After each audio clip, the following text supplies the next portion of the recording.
How's it going, friends? Sorry about the mark on my face. Also, I'm in a radio station right now, DJing technically, but the program actually just kind of auto plays music, and I don't have to talk for a little while. So I figured I would give my thoughts on something here on the Matt MML Lucas channel with the crazy icon with the cool face. Anyway, Patreon.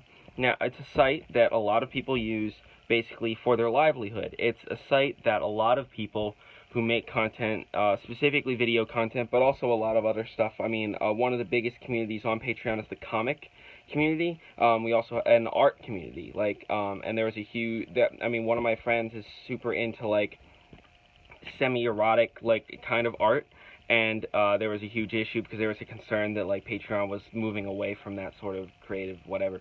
But anyway, the thing I want to talk about affects all people on Patreon, whether you make YouTube videos or make web comics or art or photography or websites or anything, writing. It doesn't really matter. It affects everyone, and it's their payment structure. So basically, right, if you pay for something with a credit card, then there's a credit card fee associated with it, and normally that's something that the business chooses to eat up. That's also why in some places, if you pay for a credit card at a gas station, for example, a lot of times they'll charge you more because they're making you pay the credit card fee instead of them, right?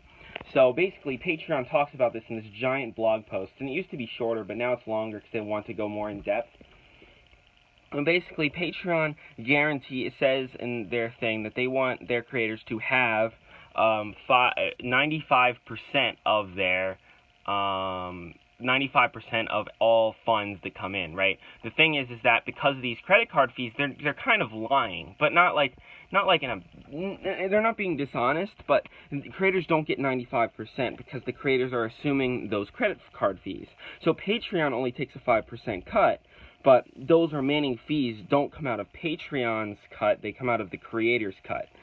And basically Patreon has argued that this needs to be the case because Patreon would cease to function if they didn't keep all of that 5% cut from themselves, basically. So either they increase the amount that they take and they assume those credit card fees, or creators assume it. Or the third option, which is what they're doing, is they're pushing that credit card fee onto patrons themselves. And that's basically what they're talking about here. They have these graphs, and they're like, before, creators take home 85 to 93%, then there's a transaction fee, and then the Patreon fee, right? So what they're saying here is now, creators take home 95%, and Patreon takes their 5% cut, but then there's a service fee that isn't part of the pledge, but it just is part of every pledge that you make, right? The thing is, though, is that the logic behind this is really stupid, because what they're arguing, the reason why they needed to make this change is because they wanted it to be so that instead of making one payment to Patreon every month, that your payment to a creator happens every month on the anniversary that you pledged. And this is something that I think is really stupid, because basically what you're doing, and they explain this in the post too, they say if you make multiple payments, that credit card charge is going to keep happening, right?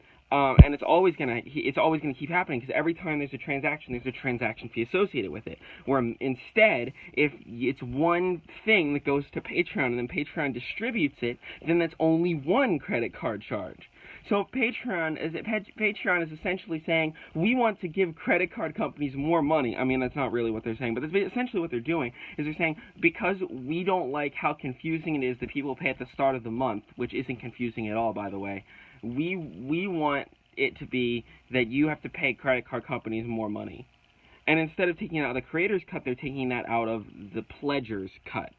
The pledgers. So it's not just, right, that you pay at the start of the month and then there's this fee associated with it, right? That if there was a transaction fee for Patreon that happened every month, then I don't think there would be as big of a backlash. The reason why there's a backlash is because this is for every single person that you back on Patreon. If you back 50 people on Patreon for $1 a month, then you're paying $1.38 for each of those people. And that adds up. That adds up to ridiculous levels. But if it was just the one thing, then the fee wouldn't be the same. The fee would actually be smaller because there's only one credit card transaction, right? And the credit card fee would be larger than 38 cents, absolutely, but it's going to be smaller than 38 times, it's going to be larger than, whatever it is, like an extra like $2 or something like that. It's gonna be larger than that anyway. Is the point. So, anyway, that's the situation. That's the best way I can explain it. I know I kind of cut this short, but that's hopefully an explanation as to what's going on Patreon and why people are upset. I'm not going to get rid of my pledges as a result of this. Because I want to back the creators that I choose to back on Patreon. But I fully understand why people would choose not to back them, not even because they don't support them anymore, just because they can't afford it. Because if this switches to the anniversary that you started pledging, then it's so many transaction fees. It's going to be a lot, and people might not be able to afford that. I mean, as a college student, I already struggle enough to maintain some of the pledges that I have, but I choose to maintain them anyway in favor of other things, because I know I have savings and investments and all this other stuff that I can pull from in the case of an emergency, right? But a lot of people don't have that, and a lot of people are just pledging to the creators that they want and care about because they want to support that art in spite of their lack of income or lack of savings.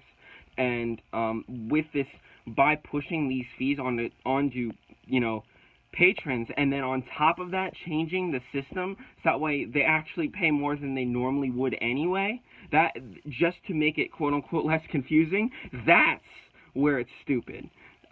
So I think really the solution isn't to undo it or reverse it, which a lot of people are saying. I think the real solution, which is the solution to most platform creator issues, is to give the creators the choice, right?